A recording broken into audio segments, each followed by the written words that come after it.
Mm, Hola, mi nombre es Iliana Armenta. Hoy voy a hablar sobre la bioenergética. Voy a empezar con un pequeño índice que sería el tema número uno que me tocó a mí. Es la bioenergética y la termodinámica. El tema número dos, lógica química y reacciones bioquímicas comunes.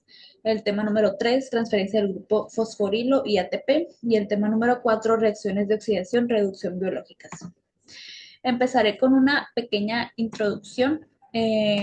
La bioenergética es un enfoque terapéutico que combina aspectos de la psicología, la medicina y la energía corporal.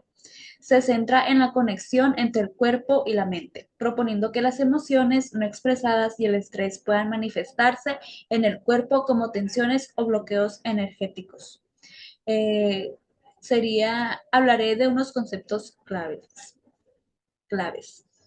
El cuerpo y la emoción. La bioenergética sostiene que las experiencias emocionales están almacenadas en el cuerpo. Las tensiones musculares pueden reflejar conflictos emocionales no resueltos. Ejercicios y técnicas, incluyendo ejercicios físicos como la respiración y técnicas de liberación emocional. Estos métodos pueden ayudar a liberar bloqueos y promover una mayor conciencia corporal.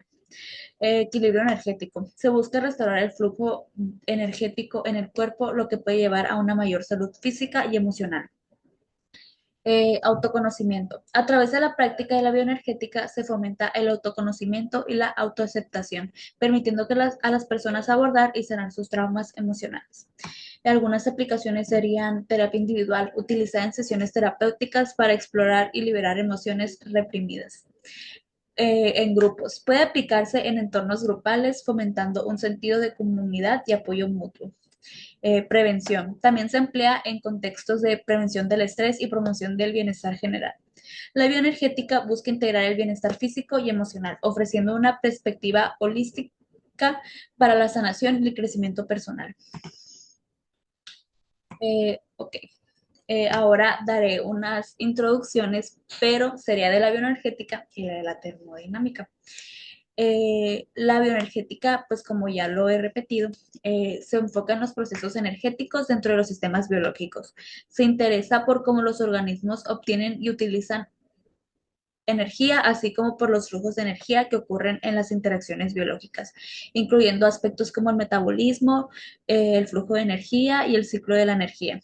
En el caso del metabolismo, los procesos bioquímicos que se convierten en los nutrientes en la energía. En el caso del flujo de energía, cómo la energía fluye a través de las cadenas de un ecosistema. Y en el caso del ciclo de la energía, la transformación y la transferencia de energía desde la fotosíntesis en plantas hasta su uso por organismos heterótrofos. La termodinámica es una rama de la física que estudia las relaciones entre el calor y el trabajo. Sus principios se aplican en sistemas tanto cerrados como abiertos y se articulan en leyes fundamentales. La primera ley, la energía no se crea ni se destruye, solo se transforma. La segunda ley, la entropía de un sistema aislado tiende a aumentar, indicando que la energía tiende a dispersarse. Deben constantemente consumir energía para mantener su organización interna y evitar el aumento de la entropía, lo que implica un continuo aporte de energía del entorno. Todas las células requieren fuentes de energía libre para llevar a cabo sus funciones vitales. La energía libre se refiere a la energía disponible para realizar trabajo en un sistema. A continuación, se explica por qué es esencial cómo las células obtienen esta energía. Importancia de la energía libre. Procesos metabólicos. La energía libre es necesaria para impulsar reacciones bioquímicas que permiten el crecimiento, la reparación y la reproducción celular. Mantenimiento de la homeostasis. Las células utilizan energía para regular su entorno interno, mantener el equilibrio de iones y llevar a cabo procesos como los sistemas de proteínas. Transporte activo. La energía libre se usa en el transporte de moléculas a través de las membranas celulares, en contra de su gradiente concentración. Transporte activo. Movilidad. En organismos multicelulares, la energía es necesaria para el movimiento, ya sea a nivel celular, como en los músculos o a nivel del organismo. Fuentes de energía libre. La química. La mayoría de las células se obtienen energía a partir de compuestos químicos. Por ejemplo, respiración celular. Células animales y muchos organismos heterótrofos convierten glucosa en ATP mediante la respiración celular. Fotosíntesis. Las células vegetales convierten la energía solar en energía química almacenada en glucosa. La fosforilación del ATP. El ATP es principal molécula que transporta energía libre a las células. Se genera principalmente a través de la respiración celular y fotosíntesis. Fermentación. En condiciones anaeróbicas, o sea, sin oxígeno, algunas células obtienen energía a través del proceso como la fermentación, que también produce ATP, aunque de manera menos eficiente como la respiración aeróbica. Si la variación de energía libre estándar delta G está directamente relacionada con la constante del equilibrio K de una reacción química, esta relación se puede expresar mediante la siguiente ecuación. Relación entre delta G y K sería delta G menos RTL NK, donde delta G es la variación de energía libre estándar. La R es la constante universal de los gases, que sería aproximadamente 8.314 joules sobre mol. La T es la temperatura en Kelvin y K es la constante del equilibrio de la reacción. La interpretación de la ecuación es que el signo de delta. La reacción es espontánea en condiciones estándar y favorecida hacia los productos. En este caso, K es igual a 1, indicando que en el equilibrio hay más productos que reactivos. En delta G creo que es positivo, la reacción no es espontánea. En condiciones estándar es negativo, perdón, y favorecida hacia los reactivos. Aquí K es menos uno, lo que significa que hay más reactivos que productos al equilibrio. Si delta es igual a cero, la reacción está en equilibrio. Y K es igual a uno, lo que indica que las concentraciones de reactivos y productos son iguales.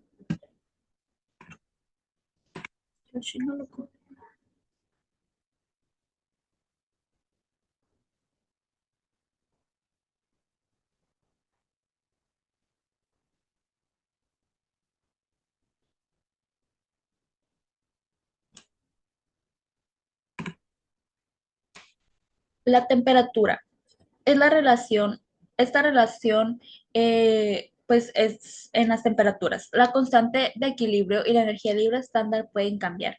Esto es importante en reacciones que dependen de factores térmicos. Ejemplos, si consideramos esta reacción. A medida que las concentraciones de productos aumentan o los reactivos disminuyen, K se incrementa, lo que influye en delta G y viceversa. Si el cambio de energía libre de una reacción depende de las concentraciones de los reactivos y productos, además de la variación de energía libre, la relación se puede expresar mediante la siguiente ecuación. Eso sería la ecuación de Gibbs, donde delta G es el cambio de la energía libre en condiciones estándar. Eh, Delta G y el signo de la temperatura es el cambio de energía libre a estándar a un mol de reactivos y productos, una atmósfera de presión y una temperatura específica.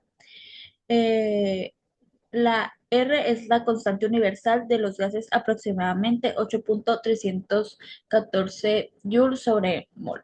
La T es la temperatura en Kelvin y K es el cociente de reacción que se define de la misma manera que K, la constante de equilibrio, pero utilizando las concentraciones actuales de reactivos y productos. Las transformaciones biológicas de energía para las leyes de la termodinámica. A continuación, se detallarán cómo estas leyes se aplican en los procesos biológicos. Primera ley de la termodinámica. Conservación de la energía. Esta ley establece que la energía no se crea ni se destruye, solo se transforma de una forma a otra en los organismos. Esto se observa en el metabolismo. Los nutrientes se convierten en la energía química a través de los procesos como la respiración celular. Por ejemplo, la glucosa se oxida para liberar energía en forma de ATP, que es utilizado para las células para realizar su trabajo. El intercambio de energía. En los ecosistemas, la energía solar es capturada por las plantas a través de la fotosíntesis y luego es luego es transferida a los consumidores a medida que se alimentan. La segunda ley de la termodinámica sería el aumento de la entropía. Esta ley indica que un sistema aislado La entropía es desorden. Tiende a aumentar en el contexto biológico. Las reacciones metabólicas, aunque en los organismos son sistemas abiertos que pueden importar energía y materia, en cada transformación energética se produce una pérdida de energía en forma de calor, aumentando la entropía del entorno. Continuando con la exposición, continuando con el video, yo les hablaré sobre el tema número 2, que se llama lógica química y reacciones bioquímicas comunes. Esto primeramente nos dice que la química celular no abarca todas las clases de reacciones que se aprenden en un curso típico de química orgánica. Yo creo que esto lo sabemos todos. Esto también nos dice que las reacciones que tienen lugar en los sistemas biológicos, así como las que no tienen lugar, vienen dadas por su importancia para el sistema biológico y concreto y sus velocidades, como nos dice en la primera diapositiva. Bueno, continuando con el tema, esto nos dice que una reacción pertinente es la que utiliza un sustrato disponible y lo convierte en un producto útil. No obstante, incluso una reacción potencialmente pertinente puede que no tenga lugar. Algunas transformaciones químicas son demasiado lentas. Por ejemplo, con lenta nos referimos a que tienen energías de activación demasiado elevadas para contribuir a los sistemas vivientes, incluso con la ayuda de catalizadores enzimáticos y poderosos. Las reacciones que sí tienen lugar en la célula representan una caja de herramientas que ha utilizado la evolución para contribuir las rutas metabólicas que evitan las reacciones imposibles. Esto nos dice también que la mayoría de células tienen la capacidad para llevar a cabo miles de reacciones. Esto ya lo sabemos. Bueno, nos dice que la mayoría de células, como les dije, tienen la capacidad de llevar a cabo miles de reacciones específicas catalizadas por enzimas. Por ejemplo, las transformaciones de un nutriente sencillo, tal como la glucosa, en aminoácidos, nucleótidos o lípidos. Otro ejemplo sería la extracción de energía a partir de combustibles mediante su oxidación o la polimerización de subunidades monoméricas en macromoléculas.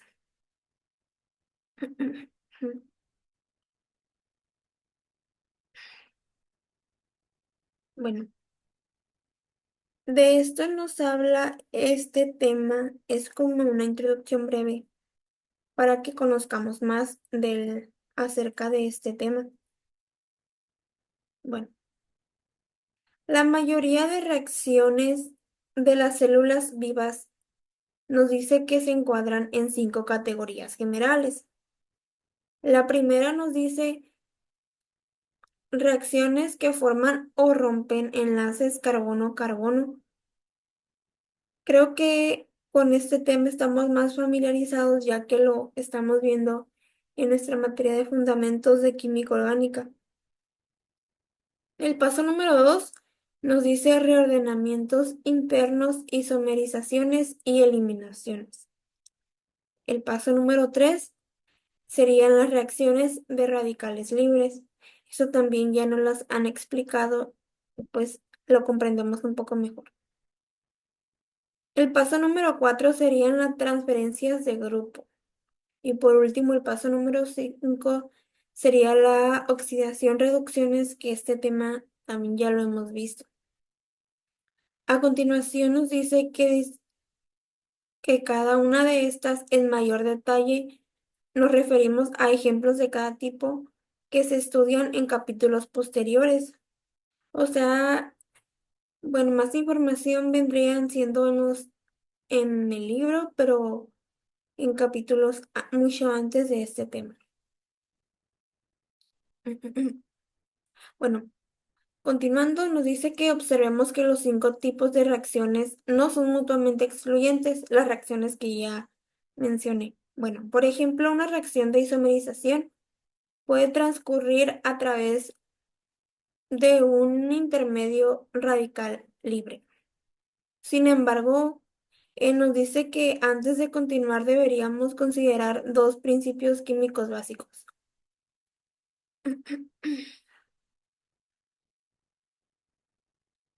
Bueno, estos serían algunos ejemplos.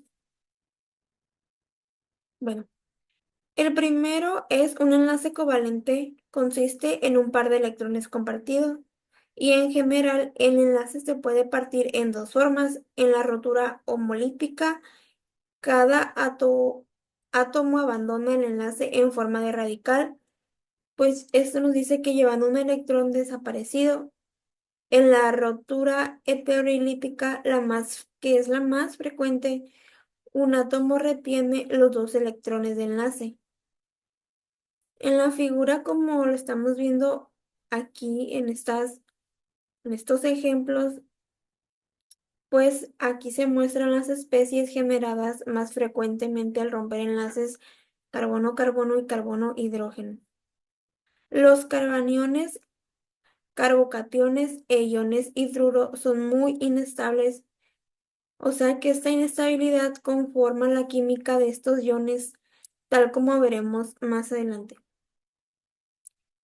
El segundo principio básico nos habla que muchas reacciones bioquímicas intervienen interacciones entre nucleófilos, esto es, grupos funcionales ricos en electrones con capacidad para cederlos. Esto significa niquelófilos. Y electrófilos. Esto significa grupos funcionales con una carencia de electrones y habidos de los mismos. Bueno, continuando con el tema, hablaremos sobre los nucleófilos. Los nucleófilos nos dice que se combinan con los electrófilos a los que ceden sus electrones, como lo estamos viendo en la figura que se observa. Se da una lista de nucleófilos y electrófilos comunes. Bueno, en estas imágenes observamos que un átomo de carbono puede actuar como un nucleófilo o como electrófilo según sean los enlaces y grupos funcionales que lo rodean.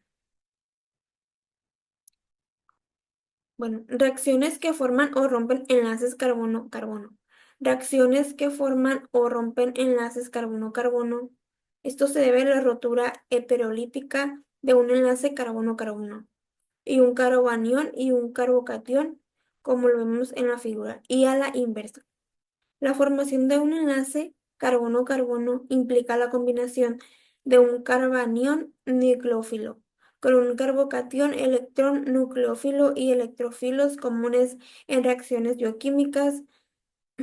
Esto también nos habla acerca de que los mecanismos químicos de reacción que siguen la formación y rotura de enlaces covalentes pues estos están comunicados por puntos o flechas curvas, una convención conocida informalmente como empujón electrónico o desplazamiento electrónico, también se le puede llamar. Bueno, pues estas son las imágenes que creo que ya hemos hablado mucho acerca de ellas. Bueno, una condensación aldólica es una ruta común para la formación de un enlace carbono-carbono. La reacción de la adolasa. Esta se trata de que convierte un compuesto de 6 carbonos en 2 de 3 carbonos. En la glucólisis esta es una condensación aldólica en el sentido inverso en una condensación de Claisen. Aquí nos habla que el carbonilo de un tióster adyacente estabiliza al carbocatión.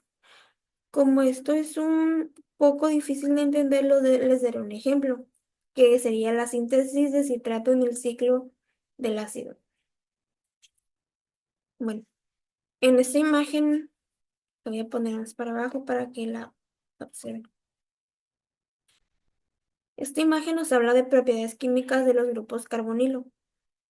El A, que sería este, nos dice que el átomo de carbono de un grupo carbonilo es un electrofilo debido a su capacidad de retirar electrones del átomo de oxígeno electrónico, lo que da lugar a una estructura en la que el carbono tiene una carga positiva parcial. En este ejemplo, en el A. En ejemplo número B, que es este, nos dice que dentro de una molécula, la deslocalización de electrones a un grupo carbonilo estabiliza un carbocatión en un carbono adyacente, facilitando su formación. En el ejemplo número C, que es este, nos dice que las aminas funcionan de una manera muy semejante a los grupos de carbonilo, pues facilitando la capacitación de electrones. Y por último, en el ejemplo número D, nos dice que los grupos carbonilo no siempre funcionan solos.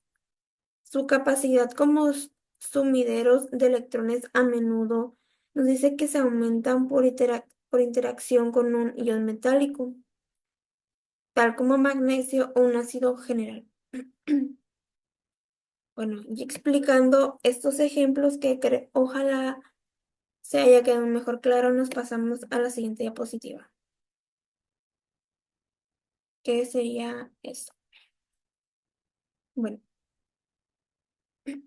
esto nos... Bueno, es la siguiente diapositiva que vamos a presentar. Espero que hasta aquí el tema esté un poco comprendido.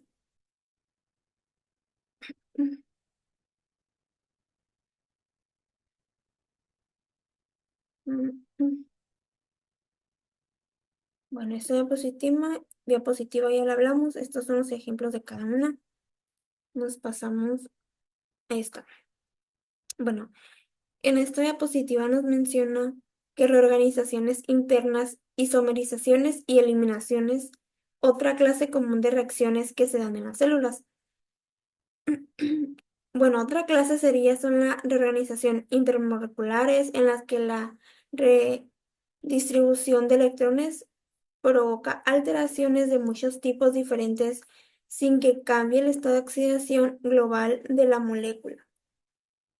Bueno, por ejemplo, diferentes grupos de una molécula pueden experimentar oxidación-reducción sin cambio neto en el estado de oxidación de esa molécula. Por ejemplo, grupos en un doble enlace pueden experimentar un recordamiento cis o trans, o se pueden transformar las posiciones de los dobles enlaces, así como esta imagen que tenemos aquí. Nos pasamos a la siguiente diapositiva. Bueno, seguiremos explicando el tema carbocationes en la formación de enlaces carbono-carbono. En una de las primeras etapas de la biosíntesis del colesterol, el enzima prenil transferasa cataliza la condensación del isopentenil pirofosfato con el dimetilalil pirofosfato para formar geranil pirofosfato, así como veremos a continuación en una imagen. Bueno, voy a poner una imagen que está más fácil. Bueno, este tema también hablaremos de las reacciones de los radicales libres. Trataremos de explicar esto de forma rápida y entendible. Bueno, nos dice que las reacciones de radicales libres, aunque hace un tiempo se creía que era rara esta teoría, se ha encontrado actualmente que la rotura homolítica de enlaces covalentes con generación de radicales libres se da en muchos procesos bioquímicos. Entre ellos se encuentran las isomerizaciones que utiliza la adenosilcobalamina. Esto sería la vitamina B2. También hay otros ejemplos, no solo eso. Las reacciones de transferencia la transferencia de grupos como acilo, glucosilo y fosforilo desde un nucleófilo a otro es frecuente en las células vivas. En la transferencia de grupos acilo interviene generalmente la adicción de un nucleófilo al carbono carbonílico de un grupo acilo para formar un intermedio tetraédrico. Bueno, ya aclarando este tema, nos pasaremos a hablar de la reacción de descarboxilación iniciada por un radical libre. La biosíntesis del hemo, como en una figura que les mostraré a continuación, incluye un paso de descarboxilación en el que las cadenas laterales propionilo en el intermedio caproporfiringeno 3 se convierten en las cadenas laterales vinilo del protoforingeno 5. Cuando se hace crecer las bacterias de manera anaeróbica, el enzima coproporfirinógeno 3 oxidación independiente de oxígeno, también llamado proteína HEMN, nos dice que provoca la descarboxilización vía el mecanismo del radical libre que se muestra. Ahora, a continuación, hablaremos del tema de la transferencia de grupos fosforilo. Algunos de los participantes en una representación inadecuada del P hay tres oxígenos unidos por enlace sencillo al fosfato y un cuarto mediante un doble enlace, permitiendo las cuatro estructuras de resonancia diferentes que se muestran.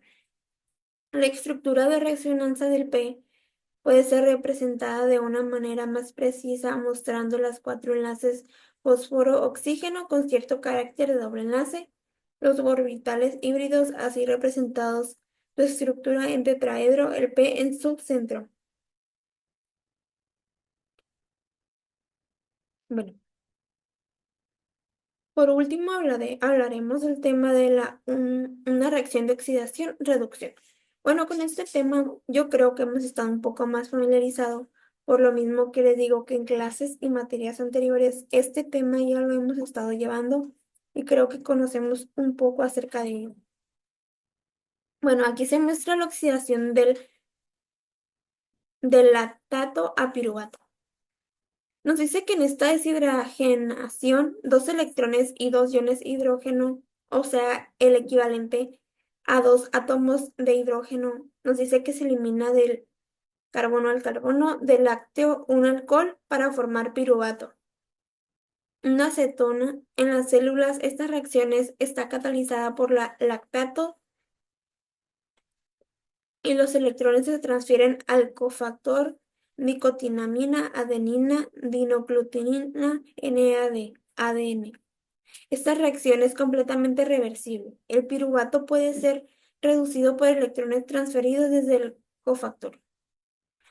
Bueno, nos habla que las ecuaciones bioquímicas y químicas no son idénticas. Las bioquímicas nos dice que escriben las ecuaciones metabólicas de forma simplificada, cosa que es especialmente evidente en las reacciones en las que interviene el ATP.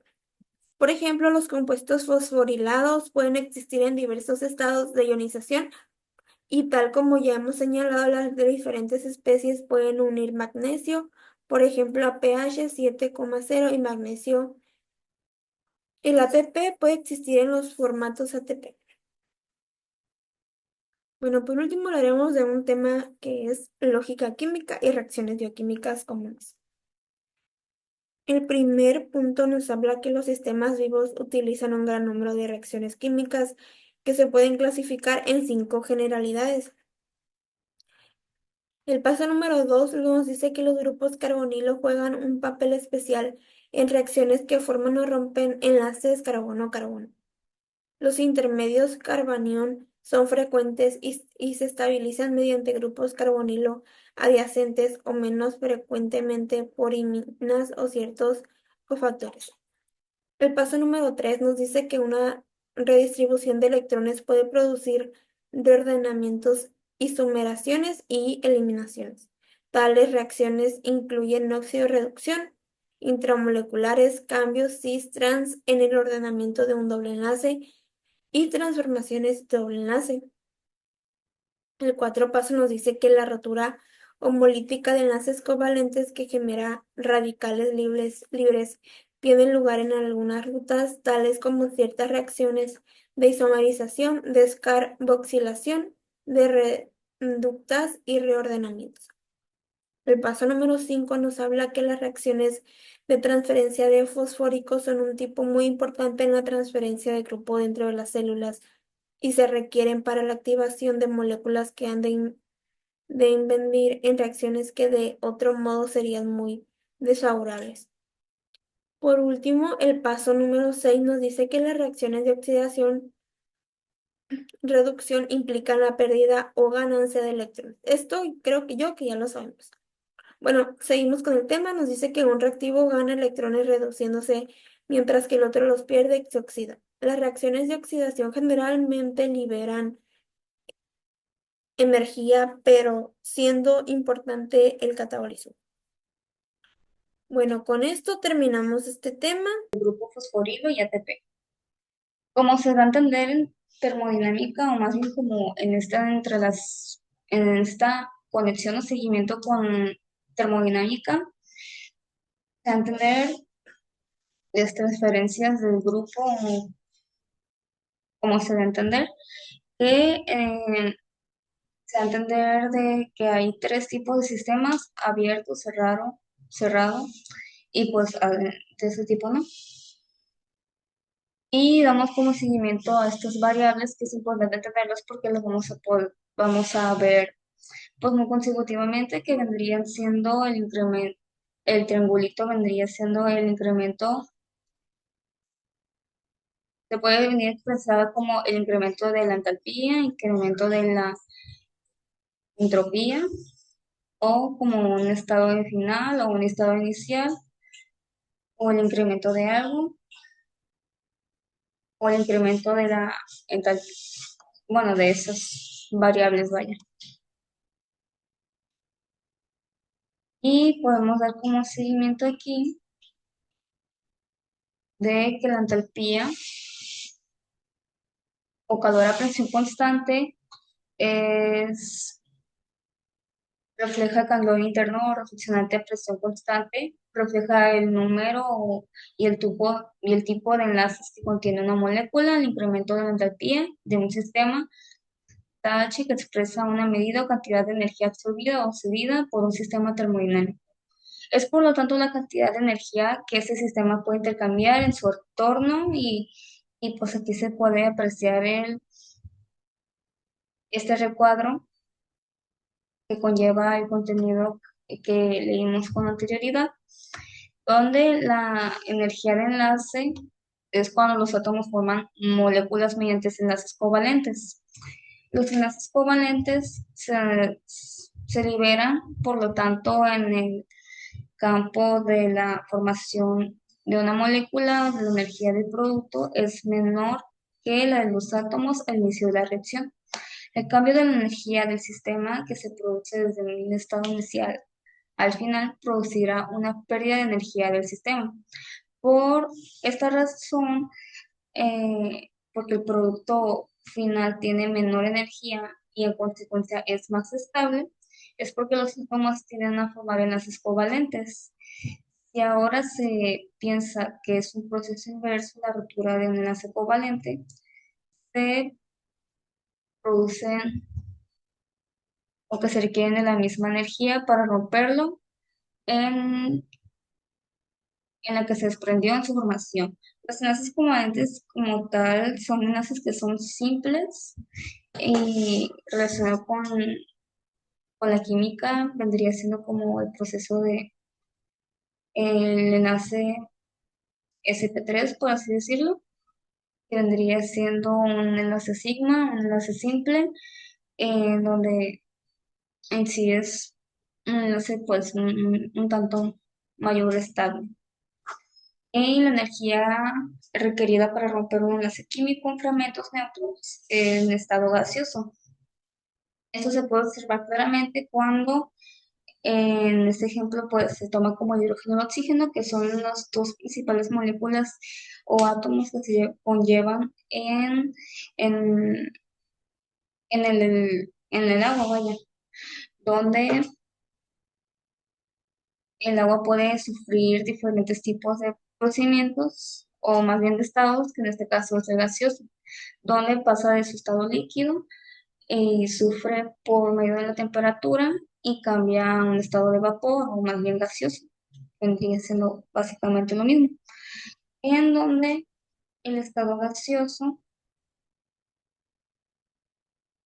bueno, el traspase de estados o de fases se lleva a que la misma temperatura hace que las partículas empiecen a colisionar entre ellas y empiezan a haber como unos puentes de hidrógeno donde estos se tienden a romper y pues por medio de la atracción de la misma electronegatividad que tiene uno de ellos, que es la capacidad de atraerse entre los que no tienen, los que pues sí tienen, ¿no? Que en este caso vendría siendo el hidrógeno, como uno que no es tan electronegativo, por así decirlo, que no tiene la capacidad de atraer, por lo que es conocido como un donante y el otro es el que tiende a aceptarlo, que en este caso es el oxígeno, en el que forma como una especie de atracción hacia ellos, por lo que al momento de romper sus enlaces de hidrógeno ante el oxígeno, esos se tienden a unir por medio de su electronegatividad o de su atracción magnética, vaya. Y pues se requieren 463 kilojoules sobre mol a la menos uno para llevar este procedimiento y pues es uno de los enlaces más fuertes. Esto quiere involucrar que son altamente estables, que tienen energía de enlaces sumamente altas, o sea que tienen la capacidad pues, de traerse, cosa que había explicado anterioridad. La energía interna que se puede conllevar con eh, la variable o incógnita de E de energía, E o U, pues principalmente la que más se utiliza es la E, obviamente, ¿no? Es una función que guarda relación al calor transferido y el trabajo realizado en el sistema. Recordando que a los principios de física, este se conlleva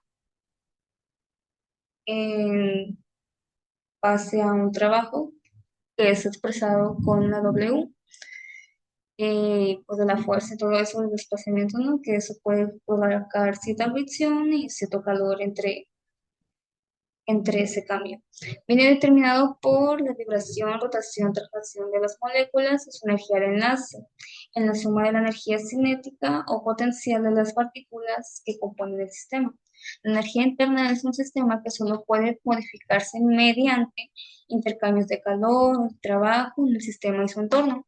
Es la energía propia de las moléculas y se mide con el calor y el trabajo que se absorbe al sistema o fluye del sistema hacia su entorno, que en este caso vendría siendo la energía térmica como propia del sistema, que ya vendría siendo exotérmica o endotérmica, donde en este caso en el sistema y su entorno vendría siendo en este caso como un proceso del sistema hacia el entorno, vendría siendo algo producido exotérmicamente y pues viceversa, donde absorbe el sistema hacia los alrededores o su entorno, su ambiente, vendría siendo una reacción endotérmica. Y si en el sistema no se producen cambios, eso quiere decir que es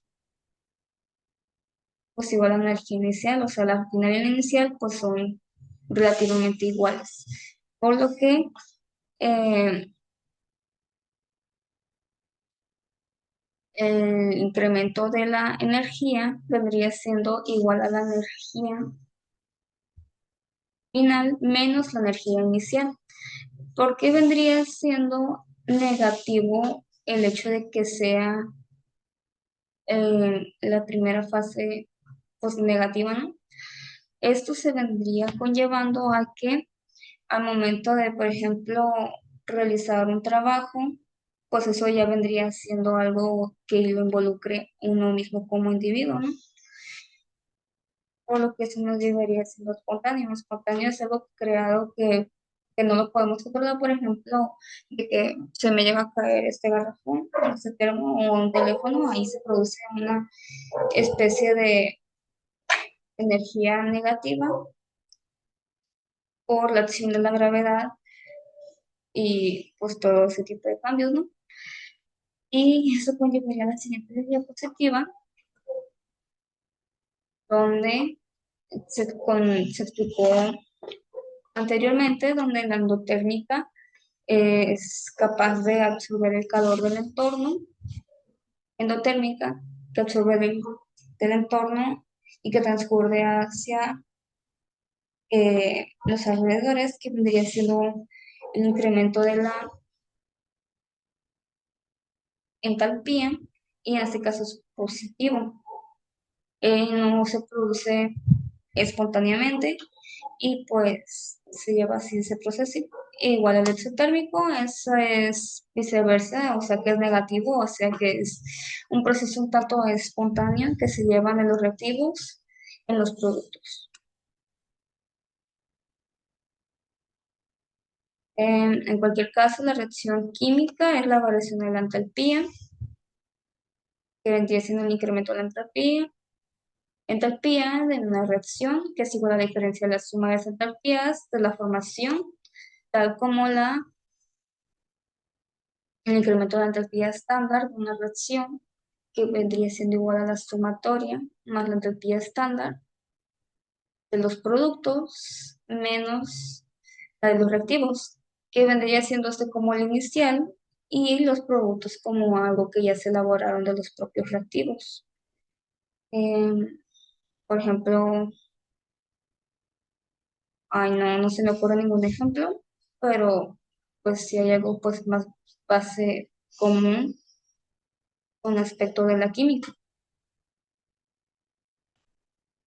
Eso se mide en las funciones de estado, en condiciones estándar, se fija la precisión de la temperatura y todo eso ya se puede como símbolo de estándar, que yo lo voy a explicar, y pues así, con el seguimiento de la A igual a B igual a C, o sea, es las sumas de todas esas de la reacción. Y aquí está la suma de la entalpía estándar prima, que da como siguiente que A es igual a C, igual a B, A igual a B y B igual a C. Como la suma algebraica, donde se toma como A y B, es como más o menos como una especie de formulario, vaya. En la entropía o grado de libertad, pues se lleva el seguimiento de lo pasó anteriormente con los reactivos y los productos, y aquí se observa una curvatura, que así es como sé que me voy a adelantar un poco al tema, pero eso se conoce como un poco, se expresa como la energía de Gibbs, o más bien pues la entropía, ¿no?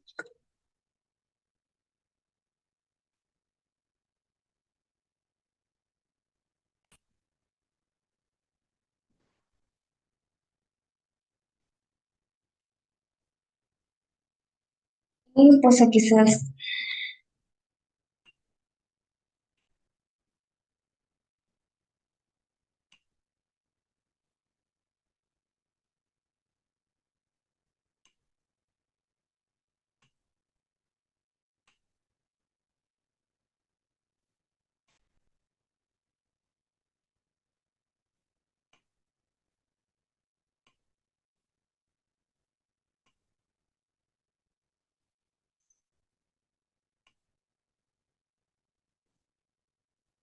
y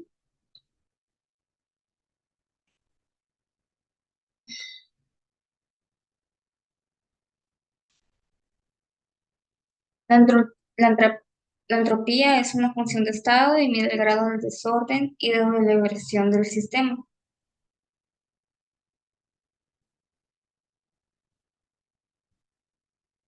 Los sistemas desordenados tienen, por tanto, una entropía liberada.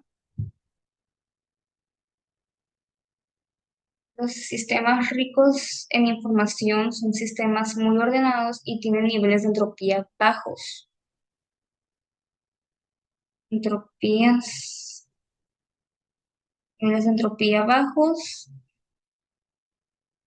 En este caso, por ejemplo, el DNA es una molécula muy ordenada y por lo tanto contiene mucha información que es más o menos relacionada con el ADN. El objetivo de todo ser vivo es ordenar moléculas que encierran mucha información y por ende este hecho puede desafiar la primera ley de la segunda ley de la termodinámica. Sin embargo, hay que tener en cuenta que todo orden de sistema, como la síntesis del DNA de una célula, es el proceso que se realiza a partir de la entrada de materia y energía de la célula. Sistema abierto y en el curso de reacciones químicas, parte de la energía será utilizada por la célula para generar esta molécula ordenada. Disminución de la entropía del sistema, por otra parte, se dispara en forma de calor, forma de energía muy desordenada. Debido a la colisión aleatoria de moléculas, este calor se libera en el torno de la célula, lo que provoca su aumento.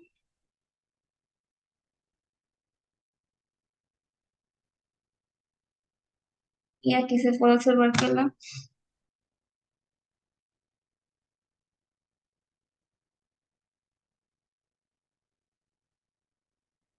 en el incremento de la entalpía de los reactivos,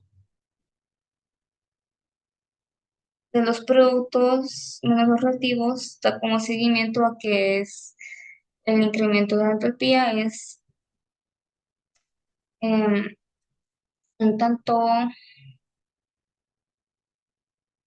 mayor, un tanto menor que cero. Y en cambio de los reactivos a productos, el incremento de la entalpía, que es igual a el- las H's, la entalpía de los productos menos la entalpía de los reactivos es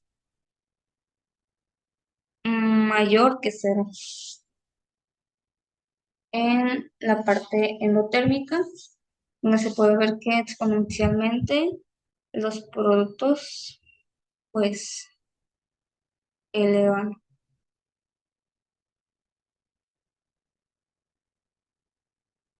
Y la entropía de manera en la que se estipula en la segunda ley de la termodinámica, la entropía total del universo, la célula más su entorno siempre aumentará.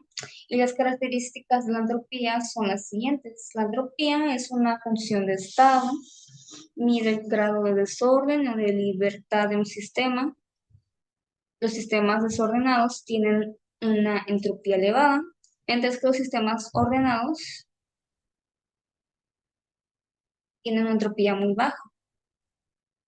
Eso se debe a su estabilidad y pues por eso no requiere de tanto desorden o de tanto desperdicio de energía. En los sistemas abiertos hay que tener en cuenta el intercambio de entropía en el entorno exterior y en las reacciones exotérmicas donde se produce el desprendimiento del calor, aumenta la entropía del entorno. Esto es porque pues libera lo que conlleva. En las reacciones endotérmicas se absorbe calor y disminuye la entropía del entorno. Esto es que debido pues literalmente al absorbe y por eso se regula pues, pero ajá. Una reacción es más probable si se da en situaciones de aumento de entropía. El incremento de la entropía para un sistema de su entorno no varía en procesos reversibles y es positiva en procesos irreversibles. En una reacción donde se genere orden celular, el incremento de la entropía del entorno y disminución que se produce en el sistema dependerá de la pérdida de calor del sistema. Y pues así, para entender que es un sistema, la conexión entre producción del desorden de un calor biológico y liberación del calor del entorno, el universo más el entorno que tiende al desorden.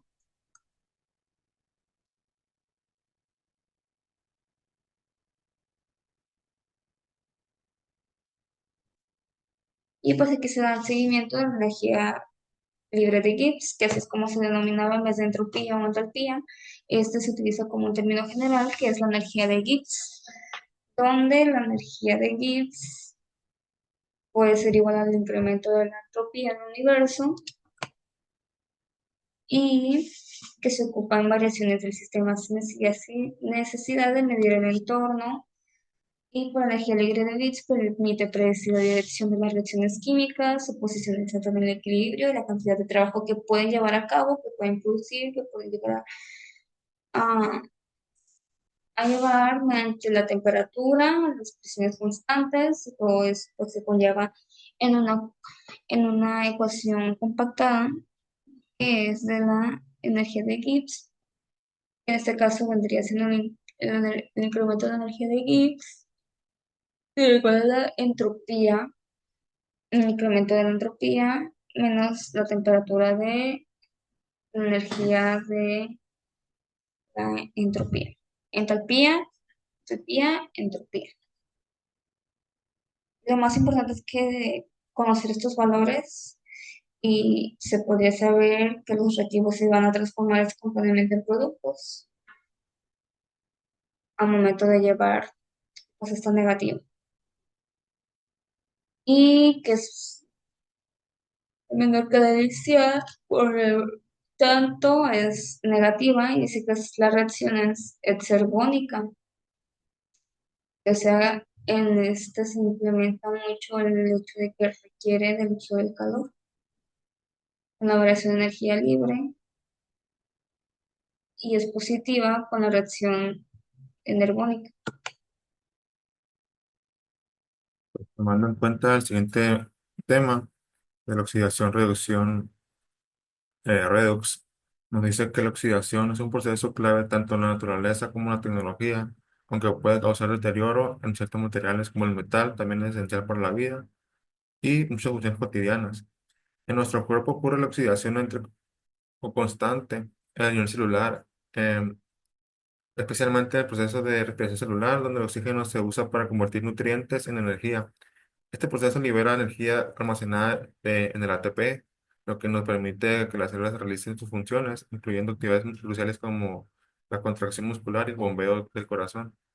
Pues además, también tenemos que puede ser la combustión que también es una reacción redox, perdón, de oxidación, que nos proporciona energía para múltiples usos de la vida cotidiana, como pues cocinar y pues mover vehículos, y todo esto nos permite pues hacer eso.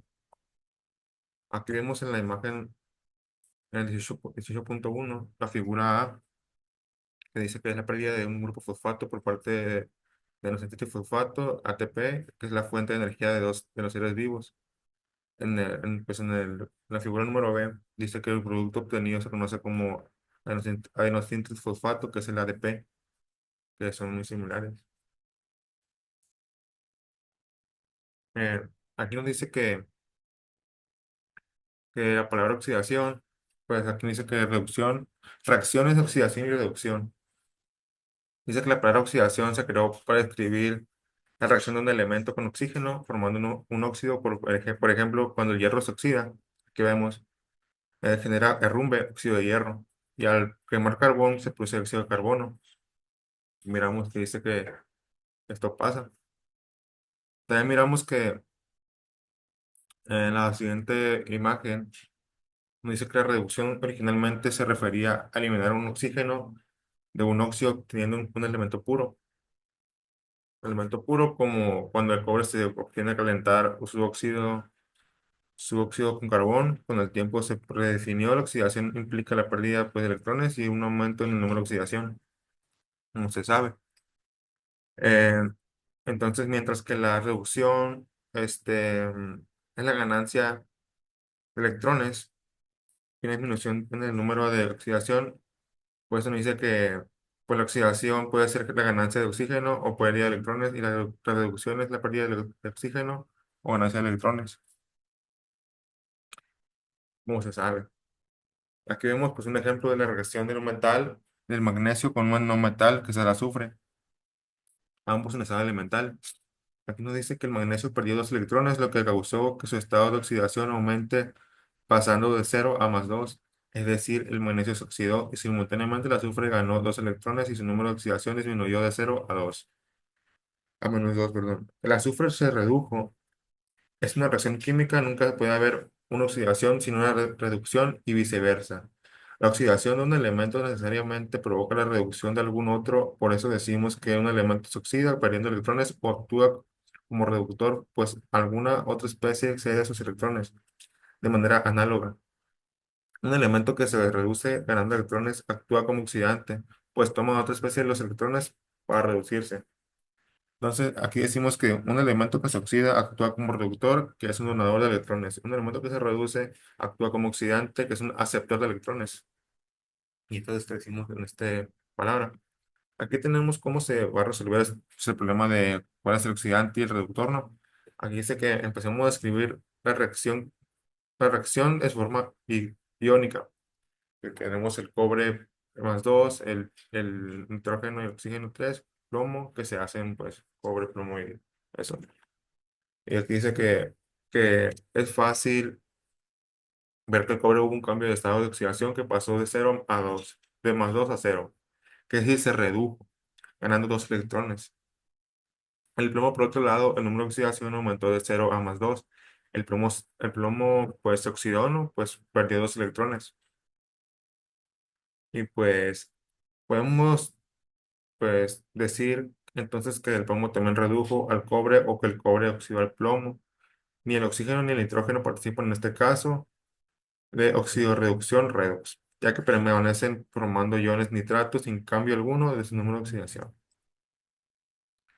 Pues aquí tenemos lo que es pues la importancia de la oxidación biológica, ¿no? Que es la importancia de la biomédica, que nos dice que pues dice que desde un punto de vista pues químico, la oxidación pues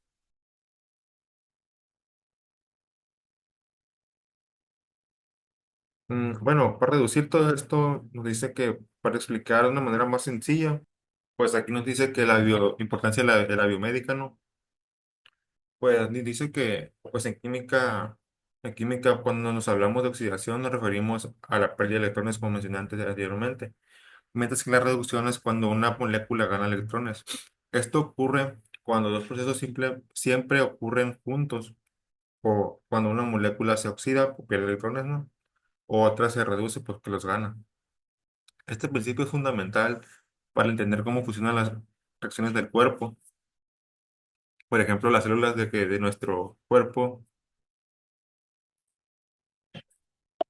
no siempre necesitan oxígeno.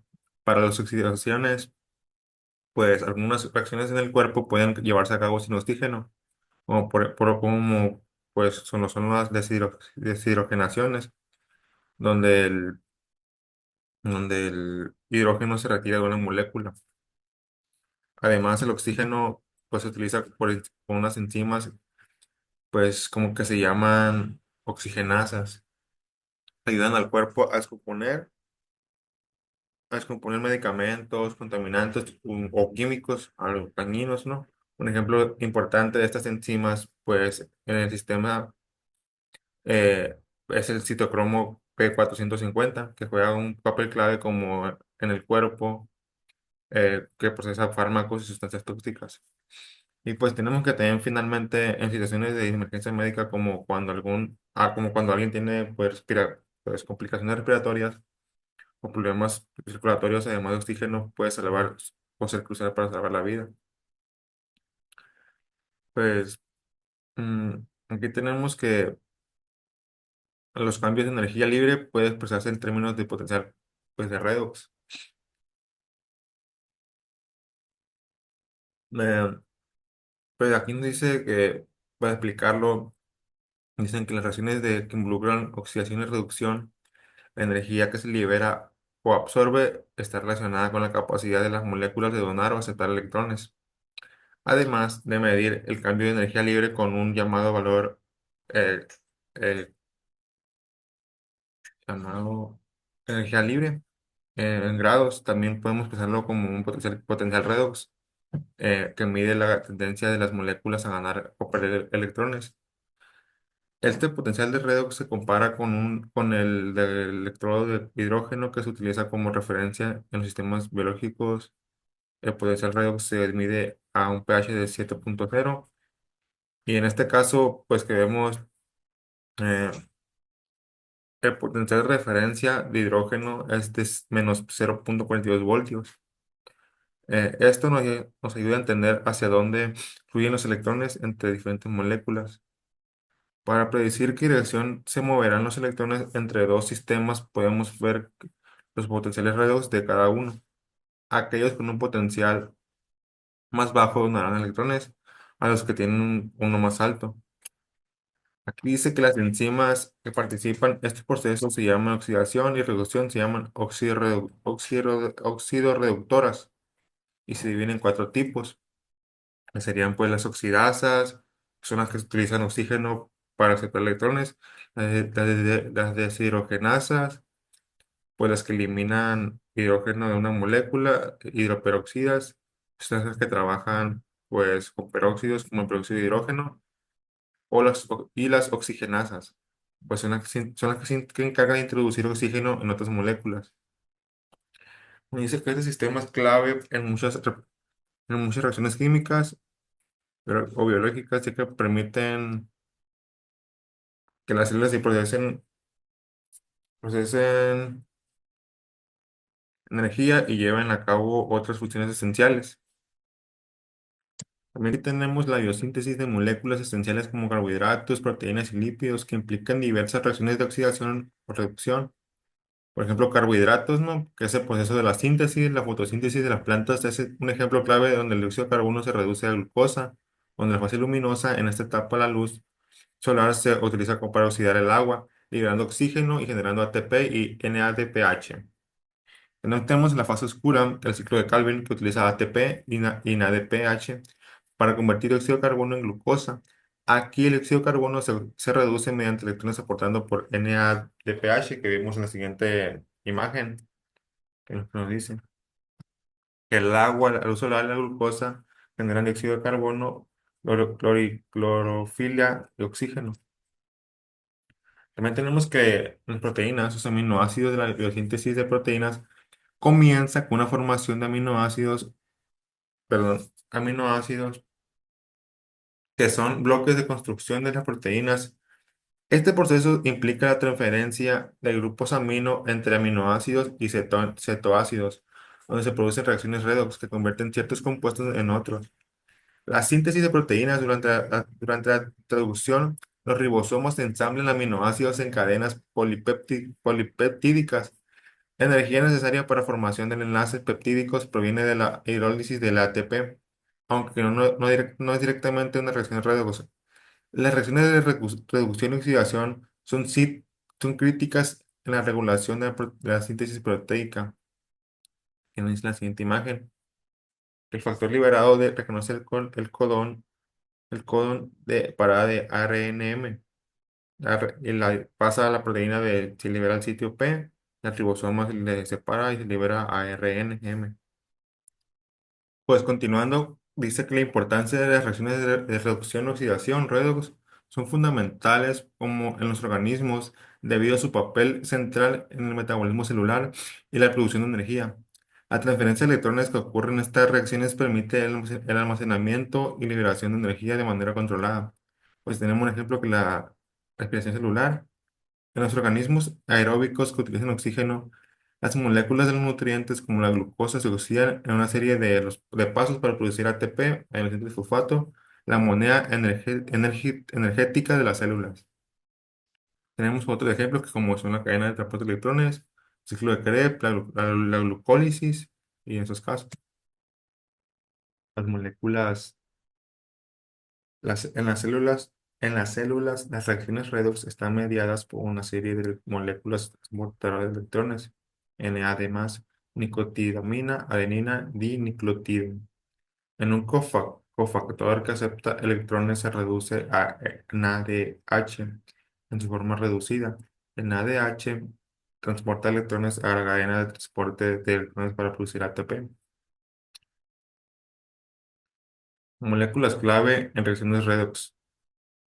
En las células, las reacciones redox están mediadas por una serie de moléculas transportadoras de electrones, NADA, NAD+, nicotidamina, adenina, dinucleotido. Es un cofactor que acepta electrones y reduce a NADH. En su forma reducida, el NADH transporta electrones a la cadena de transporte de electrones para producir ATP.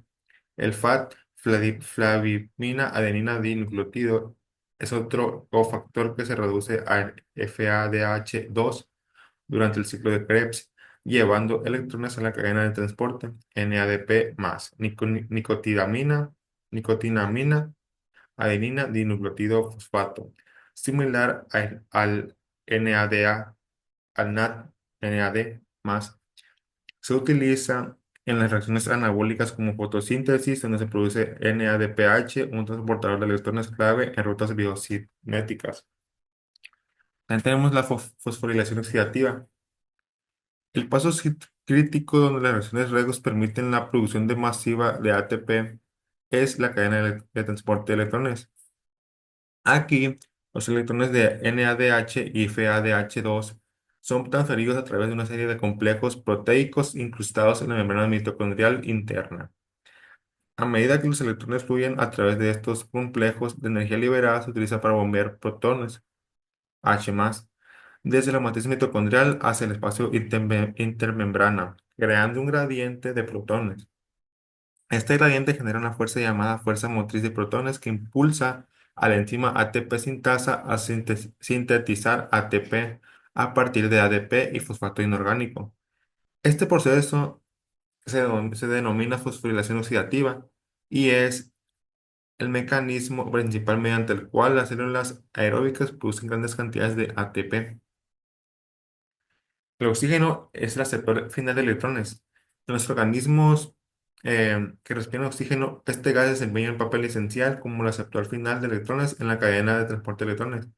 Sin oxígeno, la cadena se detendría y la célula no podría producir ATP eficientemente, lo que causaría su muerte celular. Cuando el oxígeno, cuando el oxígeno acepta los electrones y protones al final, al de la cadena se reduce y se forma agua, un subproducto vital de la respiración aeróbica. También tenemos el equilibrio redox y estrés oxidativo. Las reacciones redox también deben estar cuidadosamente reguladas en las células para evitar daños. El estrés oxidativo ocurre cuando hay un desequilibrio en la producción de especies reactivas de oxígeno ROS, como radicales libres, que son subproductos de reacciones redox. Antioxidantes como el glutatión, la vitamina C y vitamina E, que neutralizan estos radicales libres, protegiendo a las células del daño que puede causar. Pues tenemos para entender todo esto, nos dice que las reacciones de oxidación-reducción biológicas son fundamentales para la vida, que permiten que las células extraigan energía de las moléculas de los alimentos a través de la respiración celular y generan energía química a partir de la luz solar a través de fotosíntesis. Estas reacciones están mediadas y transportadas por el de electrones como NADH y FADH2, y su regulación adecuada es esencial para la salud y la supervivencia del celular. Pues tenemos para resumir todo lo que dijimos anteriormente. Sería todo. Aquí tenemos otros temas para entender mejor. Nos dice que el potencial redox y su relación con la energía. Dice que el potencial redox o potencial reducción es una medida de la tendencia de la molécula a aceptar o dañar electrones. Se mide en voltios y cuando más positivo es el potencial, mayor es la tendencia de la sustancia a aceptar electrones por ser reducida. Por el contrario, un potencial redox negativo indica que la sustancia prefiere donar electrones, ser oxidada. En términos biológicos, el potencial redox ayuda a predecir la dirección del flujo de los electrones entre diferentes moléculas. Los electrones fluyen en un compuesto con un potencial redox más negativo a uno más positivo, liberando energía en el proceso. Un ejemplo, el NADH tiene un potencial redox negativo, lo que significa que tiende a donar electrones, oxidarse, mientras que el oxígeno tiene un potencial positivo, lo que indica que tiende a aceptar electrones, o sea, reducirse. En termodinámica, de las reacciones redox, la cantidad de energía liberada o consumida en una reacción redox está relacionada con la diferencia de potencial redox entre donadores y aceptores de electrones. Esa energía puede expresarse como variación de energía libre de Gibbs, ¿no? Y si la energía libre es negativa, la reacción es espontánea y libera energía, lo que ocurre en reacciones que las células utilizan para producir ATP. Si la energía libre es positiva, la reacción necesita energía externa para llevarse a cabo, lo que ocurre en el proceso de la fotosíntesis. Pues continuando, tenemos que las gradientes electroquímicas y energía de los protones. En la cadena del transporte de electrones, el movimiento de electrones se acopla al transporte de protones e hidrógenos más eh, a través de la membrana mitocondrial. Esto crea un gradiente electroquímico, una diferencia en la concentración y carga de protones a ambos lados de la membrana. Eh, Esto nos dice que los protones, esta gradiente se carga de protones a ambos lados de la membrana, ¿no? Este gradiente es esencial para la síntesis de ATP. Los protones tienden a regresar a la matriz mitocondrial por su gradiente de concentración y hacerlo impulsan a la ATP sintasa que convierte ADP en ATP. Este proceso es un claro ejemplo de cómo la energía almacenada en un gradiente químico se convierte en energía química útil, que la ATP. Pues tenemos que la cinética de las reacciones de redox, además de la termodinámica, la velocidad de las reacciones redox también es importante. La transferencia de electrones no siempre ocurre al mismo ritmo en todos los procesos biológicos. Factores como la disponibilidad de enzimas, como oxirreductasas o la estructura de las moléculas pueden influir en la cinética de las reacciones. Algunas reacciones de redox son rápidas, mientras que las otras requieren enzimas específicas para acelerar el proceso.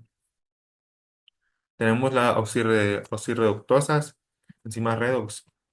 Pues tenemos que las oxirreductasas son las enzimas que catalizan las reacciones redox en los organismos vivos. Estos facilitan la transferencia de electrones entre las moléculas.